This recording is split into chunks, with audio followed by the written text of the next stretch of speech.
Hi guys, welcome back. So today's video, we are here on the Family Search Discovery section, and if we scroll down, we're going to talk about historical records here on the Family Search Discovery page. Before we get to the historical records, let's talk about how you get here to the Discovery page on Family Search. How you get here is actually you just type the web address in, which is familysearch.org/discovery. That's the only way I know how to get here to the discovery section. If you guys know of another way to get here, please comment below because I only know how to type the web address to get here. So, yeah.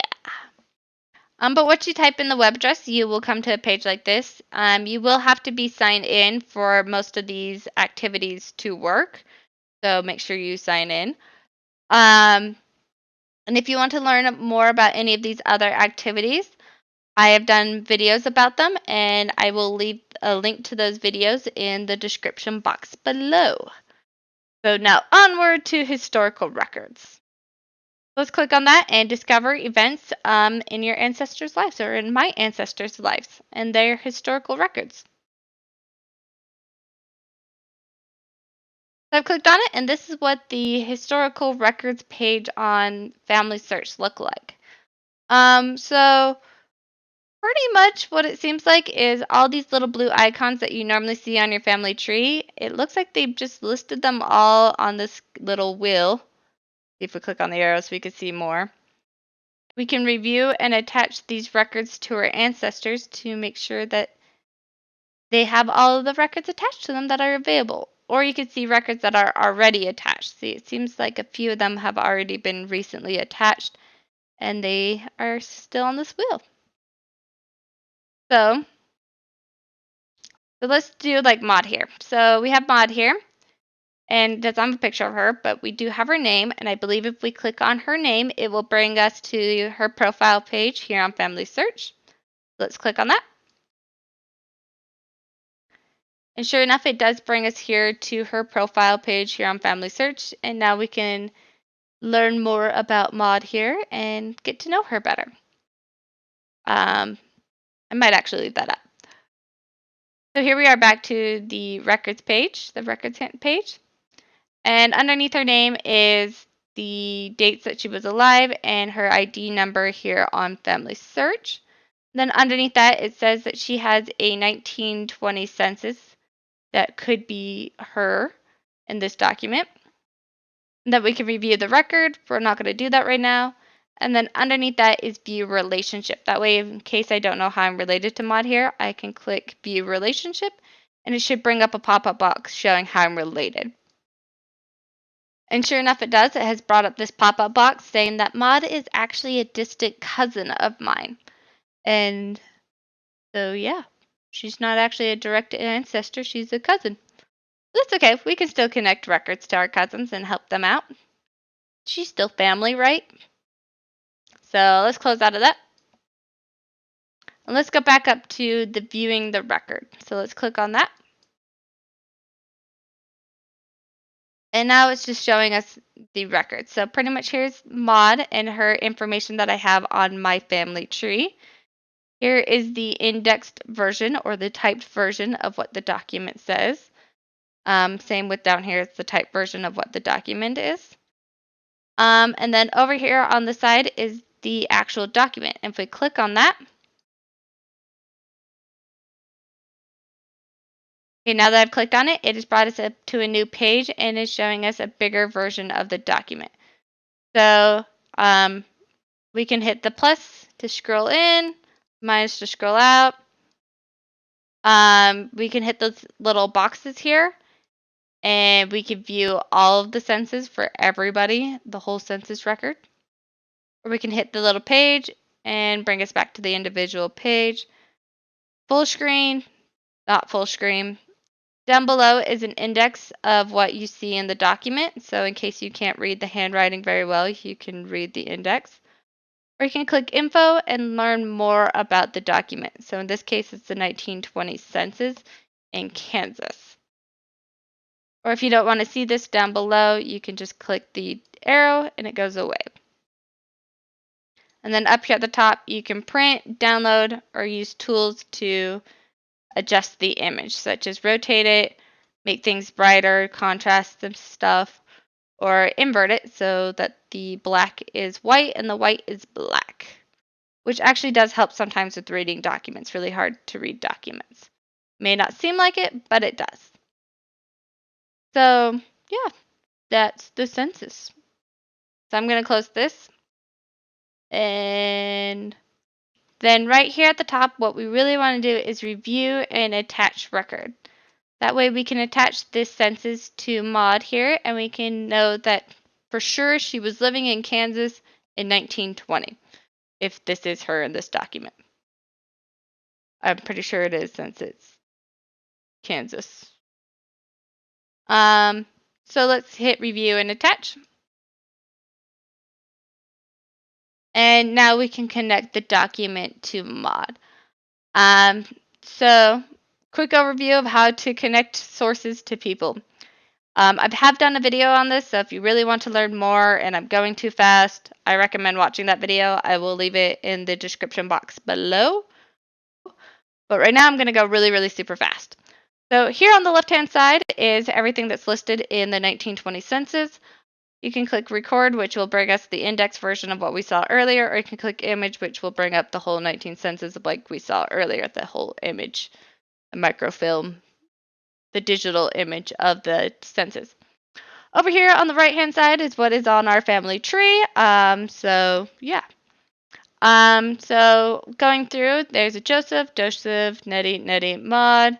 Just going through, there's siblings, Fred and Frank. That's not quite right. But there's a Luna, which is another sibling. Oh, I know what, that might be another husband. That might be her first husband. This might be her second husband. And then a sister. Okay. So, does seem like all the family names are correct. Does seem like she was born in Topeka, Kansas. It says Kansas. She was born in. Year is off a little bit, which is kind of normal for census and documents. We do give a little bit of a leeway for a few years in spelling of name, just because generally people in the past didn't know how to spell their name. They were illiterate, and also they didn't have the best way of recording time or, recording their memories, because once again, they were illiterate and most of the people didn't go to school, and if they did go to school, they just got the basics. And plus census or things like that can happen just around birthday time frames and kind of throw things off by a year or two. So birthday's close enough. Topeka, Kansas. Topeka. She's all lived in Topeka her whole life.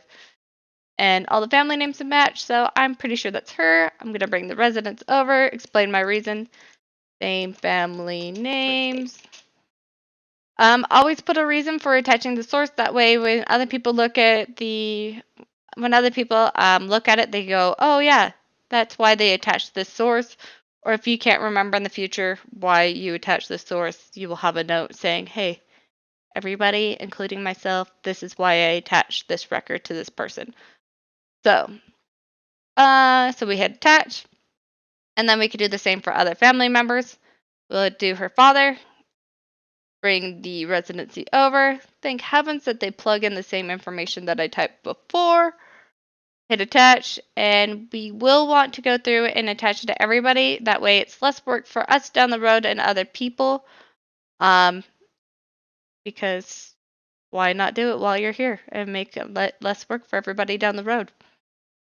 I am not going to connect this Fred and Franklin because A, those names are really far off.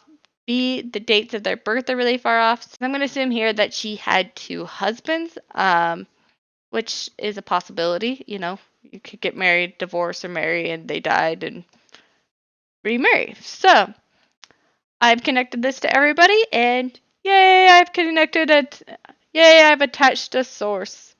That was really fast. So I'm going to close out of this. Now we're here back to the historical record page here on FamilySearch. Sadly, it doesn't give you the little checkbox saying that the record is now attached like it does with these guys.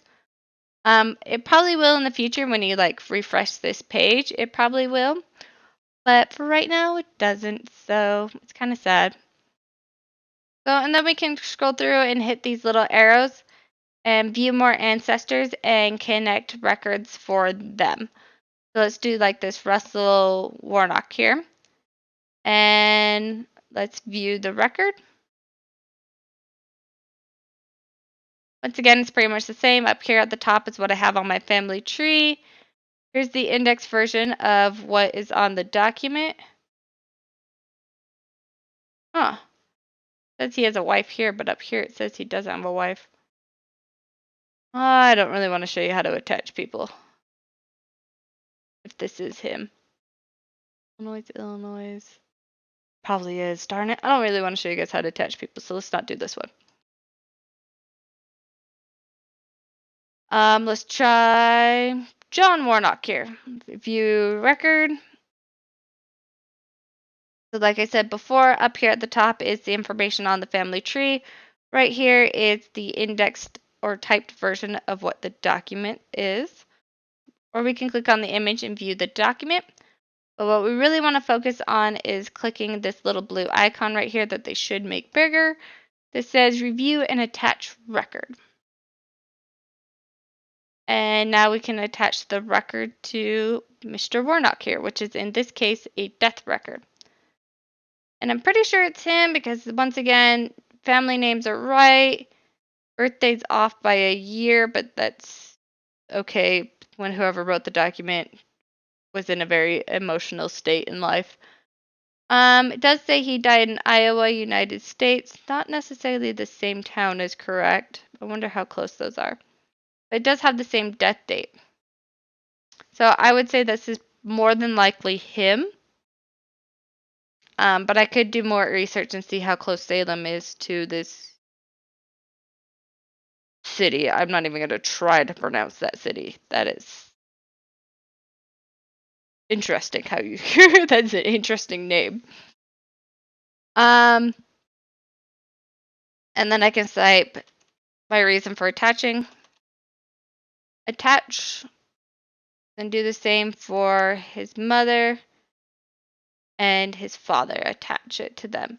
And we will want to attach it to his mother and father to prove that they were his mother and father, in case this is the only document that proves who his parents are. So always attach to everybody you can, because it's nice and common courtesy, and that way we have proof of family relations. So let's close out of this. So that's pretty much everything for this historical records page, or hints, or record hints page on the FamilySearch discovery section on FamilySearch.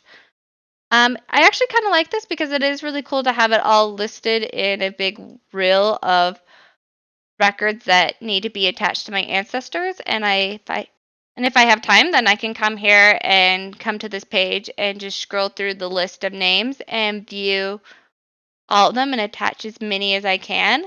That way there's less clutter on my family tree, less of these symbols, which is like the ultimate goal, is to get rid of all these symbols, such as, the record hints or the little temple icon or the data problems, the little red exclamation that says data errors. That's the ultimate goal, is to get rid of all of those on your family tree. But that way I can also connect records to my ancestors and prove that they were at such and such a place at such and such a time, and that they're related to so-and-so, and we can have all those proof.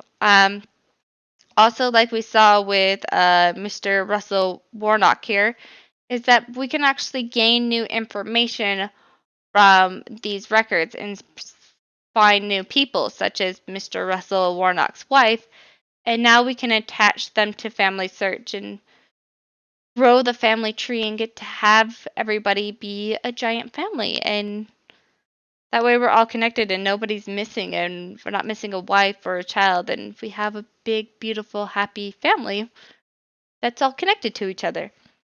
And we know who everybody's related to and who they're married and who their kids are and who their family unit is, because that'd be sad if we're missing a kid or a wife. So if you guys have any questions, I recommend watching my video on record hints. I will leave the links to those videos in the description box below. I also, if you don't want to watch those and you just want to comment, you can comment down below. I will try to get back to you guys as soon as I can on those questions. If you guys have any suggestions on anything else I should film, please also comment below. And I hope you guys all have a beautiful week. Bye.